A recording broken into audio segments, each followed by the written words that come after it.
সবাইকে স্বাগত জানাচ্ছি বিডিভিউজ ইনফোটেনমেন্টে। আপনাদের সাথে আছি আমি সুস্মিতা দাস। ভারত মহাসাগরে পাকিস্তান ও ভারতের যে অস্ত্র প্রতিযোগিতা, সেখানে প্রকাশ্যেই তৃতীয় খেলোয়াড় হিসেবে আবির্ভূত হয়েছে চীন। পাকিস্তান সম্প্রতি প্রথমবারের মতো তার হাঙ্গর শ্রেণীর সাবমেরিন চালু করেছে। বিপরীতে ভারত এই সাবমেরিনগুলোকে লক্ষ্যবস্তু করার জন্য আধুনিক প্রজন্মের অ্যান্টি সাবমেরিন ওয়ারফেয়ার অস্ত্র পরীক্ষা করেছে। তবে ভারতকে কোণঠাসা করতে চীন ও পাকিস্তানের মধ্যে গড়ে উঠেছে থ্রেশহোল্ড অ্যালায়েন্স। অপরদিকে ভারতীয় নৌশক্তির অধিকাংশই অনেক পুরনো এবং সহসা নতুন করে বড় কোনো প্রকল্প বাস্তবায়ন করতে পারছে না দেশটি। ফলে সমুদ্রে চীন পাকিস্তানের যৌথ কৌশলের কাছে ভারতের অসহায়ত্বই ফুটে উঠেছে। বিস্তারিত থাকছে রওশন আলমের প্রতিবেদনে।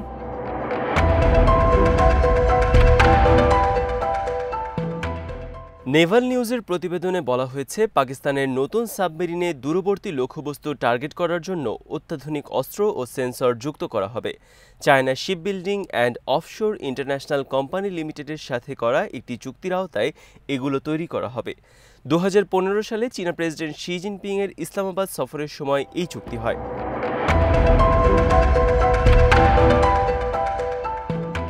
চীনের পিপলস লিবারেশন আর্মি নেভির জন্য তৈরি করা 039B ইউয়ান শ্রেণীর সাবমেরিনগুলোর একটি রপ্তানিযোগ্য ভার্সন হল এই হাঙ্গর শ্রেণীর সাবমেরিন। 2015 সালে ওই চুক্তি অনুযায়ী চীন পাকিস্তানকে 8টি সাবমেরিন সরবরাহ করবে। এর মধ্যে 4টি পাকিস্তানের Karachi shipyard and engineering works লিমিটেডে তৈরি করা হচ্ছে। অন্য 4টি উৎপাদিত হয়েছে চীনে। চুক্তির শর্ত অনুযায়ী 2022 থেকে 2028 সালের মধ্যে যুদ্ধজাহাজগুলো সরবরাহ করার প্রাথমিক পরিকল্পনা ছিল, তবে সাবমেরিনটি চলতি বছর উদ্বোধন করা হয়েছে।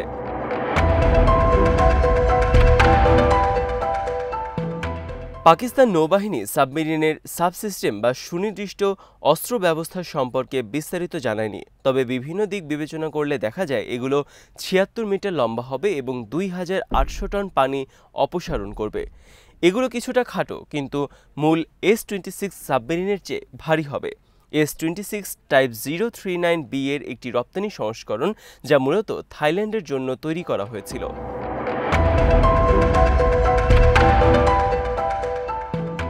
তবে থাইল্যান্ড ওই সময় চীন থেকে সাবমেরিন কেনার পরিকল্পনা বাদ দেয়, কারণ জার্মানি ওই সাবমেরিনে ব্যবহৃত MTU-396 ডিজেল ইঞ্জিন রপ্তানি বন্ধ করে দেয়।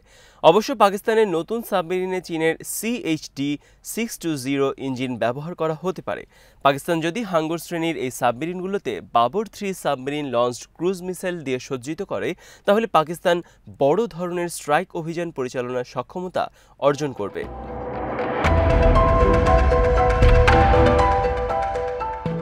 নেভাল টেকনোলজির রিপোর্ট বলছে, ভারতের defence research and development organisation সফলভাবে তাদের supersonic missile assisted release of torpedo বা স্মার্ট সিস্টেমের পরীক্ষা চালিয়েছে, যদিও সেটা তার দীর্ঘদিনের প্রতিদ্বন্দ্বীকে ছাপিয়ে যাবে না। মোবাইল গ্রাউন্ড লঞ্চারের এই পরীক্ষা হয়েছে বঙ্গোপসাগরের ওডিশা উপকূলের আব্দুল কালাম দ্বীপে। এই পরীক্ষায় স্মার্ট সিস্টেমটির সিস্টেমেটিক সেপারেশন বা সুসংগত পৃথকীকরণ, ইনজেকশন বা নিক্ষেপ এবং ভেলোসিটি কন্ট্রোল মেকানিজম বা গতিবেগ নিয়ন্ত্রণ প্রক্রিয়া যাচাই করা হয়।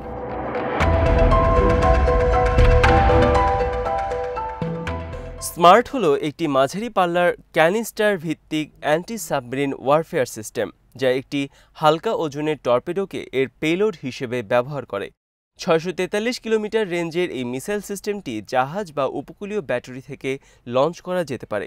এই সিস্টেমটি একটি দ্বিমুখী ডেটা লিঙ্ক ব্যবহারের মাধ্যমে বিমানবাহিত বা জাহাজ ভিত্তিক সাবমেরিন শনাক্ত ও চিহ্নিতকরণের কাজ করে থাকে।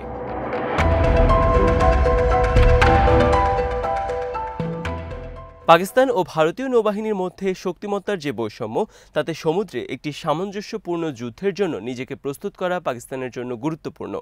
ভারতে রয়েছে 2টি এয়ারক্রাফট ক্যারিয়ার, 12টি ডেস্ট্রয়ার, 12টি ফ্রিগেট, 16টি কনভেনশনাল অ্যাটাক সাবমেরিন এবং 2টি নিউক্লিয়ার ব্যালিস্টিক মিসাইল সাবমেরিন। এর ফলে পাকিস্তান সংখ্যাগত দিক দিয়ে বিবেচনায় এখনও পিছিয়ে আছে, যা পাকিস্তানকে অসম নৌকৌশলের উপর নির্ভর করতে বাধ্য করে। সেই সঙ্গে ভারতের সুবিধাজনক অবস্থানের মোকাবেলায় সমুদ্রভিত্তিক পারমাণবিক অস্ত্রের বিকাশকে উৎসাহিত করে।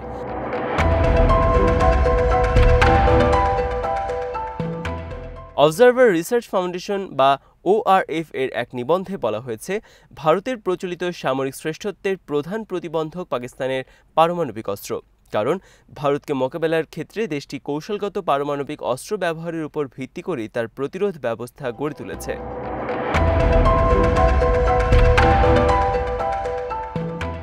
সমুদ্রে পাকিস্তানের পরিপূর্ণ প্রতিরোধ ব্যবস্থা টিকে থাকার ক্ষেত্রে গুরুত্বপূর্ণ সমুদ্রভিত্তিক উপাদান হল বাবর 3 SLCM বা সাবমেরিন লঞ্চড ক্রুজ মিসাইল।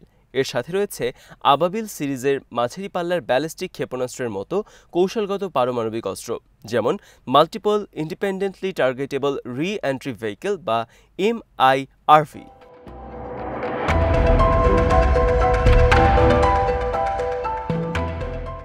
পাকিস্তানের এই কৌশলের একটি লক্ষ্য হল ভারতের কোল্ড স্টার্ট ডক্ট্রিন বা মতবাদকে অকার্যকর করা। এই ডক্ট্রিনের অধীনে পাকিস্তানের ভূখণ্ড দখল করতে চায় ভারত। অপর কৌশলটি হল পাকিস্তানের পারমাণবিক অস্ত্রাগার ধ্বংস করার লক্ষ্যে সম্ভাব্য ভারতীয় স্ট্রাইককে প্রতিরোধ করা।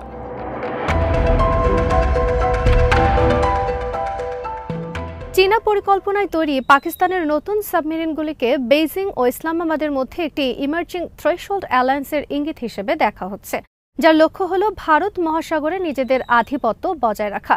United states institute of piece তাদের এক রিপোর্টে বলেছে, থ্রেশহোল্ড অ্যালায়েন্সগুলো ফর্মাল ট্রিটি অ্যালায়েন্স বা আনুষ্ঠানিকভাবে চুক্তিবদ্ধ জোটের চেয়ে কম শক্তিশালী, কিন্তু সচরাচর প্রতিরক্ষা সহযোগিতা চুক্তির ক্ষেত্রে থ্রেশহোল্ড অ্যালায়েন্স আরও বেশি প্রভাবশালী।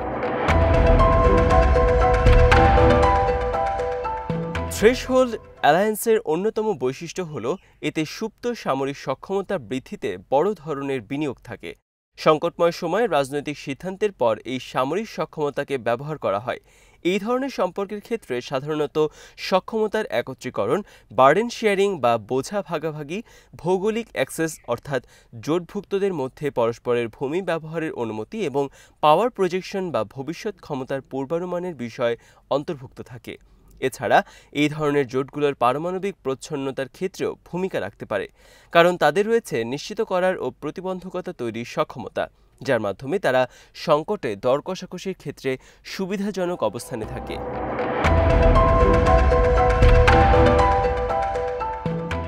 United states institute of piece তাদের রিপোর্টে বলেছে, গত এক দশকে চীন পাকিস্তান সামরিক অংশীদারিত্ব গভীর হয়েছে। চীন এখন পাকিস্তানের কনভেনশনাল ওয়েপন্স বা প্রচলিত অস্ত্র, স্ট্র্যাটেজিক বা কৌশলগত প্ল্যাটফর্ম এবং হাই অ্যান্ড অফেন্সিভ স্ট্রাইক বা উচ্চ পর্যায়ের আক্রমণাত্মক সমরাস্ত্রের শীর্ষ সরবরাহকারী।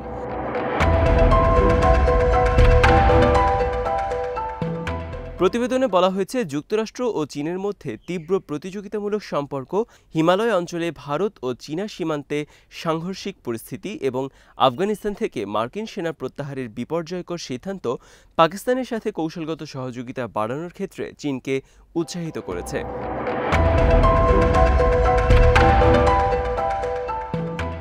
এতে বলা হয়েছে, চীন এবং পাকিস্তান তাদের সামরিক অনুশীলনের গতি বাড়িয়েছে, সেই সঙ্গে তাদের ক্রমবর্ধমান সামঞ্জস্যপূর্ণ অস্ত্র সরবরাহ চেইন এবং নেটওয়ার্কযুক্ত কমিউনিকেশন সিস্টেম উভয় পক্ষকে তাদের যৌথ প্রতিরক্ষা সক্ষমতা জোরদার করতে সহায়তা করছে।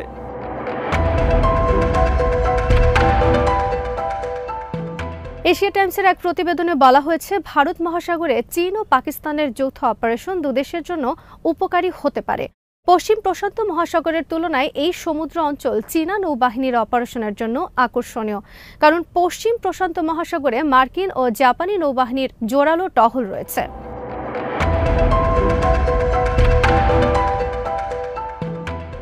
জিবুতিতে থাকা চীনের নৌঘাঁটি দেশটির আঞ্চলিক কার্যক্রমে সহায়তা করছে। আবার পাকিস্তানের গোয়াদারে চীনা সাবমেরিন অপারেশনের জন্য একটি সম্ভাব্য ঘাঁটি হিসেবে বিবেচনা করা হচ্ছে। এছাড়া ভারত মহাসাগরে চীনের হাইড্রোগ্রাফিক ও সার্ভেইলেন্স বা নজরদারি জাহাজ এবং আন্ডার ওয়াটার ড্রোনের উপস্থিতি বাড়ছে। এই সমস্ত কর্মকাণ্ড ইঙ্গিত করে চীন তার ভবিষ্যৎ সাবমেরিন অপারেশনের জন্য পানির নিচের ভূখণ্ড এবং প্যাসেজগুলো প্রস্তুত করছে।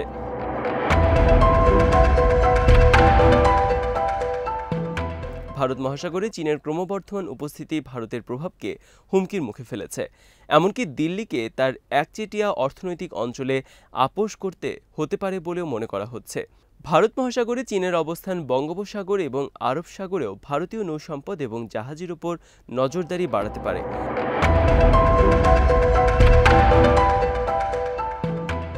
এশিয়ান সিকিউরিটি অ্যান্ড ইন্টারন্যাশনাল অ্যাফেয়ার্সে প্রকাশিত গবেষণায় ভারতীয় বিশেষজ্ঞরা স্বীকার করেছেন চীনের অগ্রসর প্রযুক্তির বিপরীতে ভারতীয় নৌবাহিনীর কনভেনশনাল সাবমেরিন ফ্লিট বা প্রচলিত সাবমেরিন বহরের বয়স বাড়ছে। এমনকি বহরে থাকা বেশিরভাগ জাহাজ 2 দশকেরও বেশি পুরনো।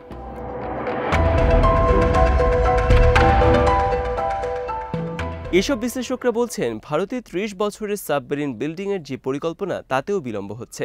নতুন নৌযানগুলিও সময়মতো অধিগ্রহণ করা যাচ্ছে না। এমনকি নিউক্লিয়ার ব্যালিস্টিক মিসাইল সাবমেরিন তৈরিতে সক্ষম হলেও এককভাবে প্রচলিত সাবমেরিন ডিজাইন করতে পারে না ভারত।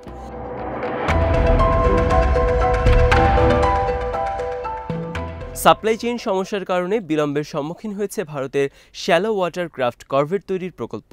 ফলে চীনের সঙ্গে ভারতের সামরিক সক্ষমতার যে বিশাল ফারাক সেটা খানিকটা কমানোর সুযোগ থাকলেও পুরোপুরি কাজে লাগাতে ব্যর্থ হচ্ছে ভারত।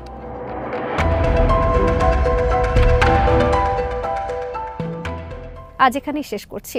সমরাস্ত্র, প্রতিরক্ষা ও কূটনীতির নানা তথ্য জানতে চোখ রাখুন বিডিভিউজ ইনফোটেনমেন্টে। চ্যানেলটি ভালো লাগলে সাবস্ক্রাইব করুন, সংযুক্ত থাকুন আমাদের ফেসবুক পেজে।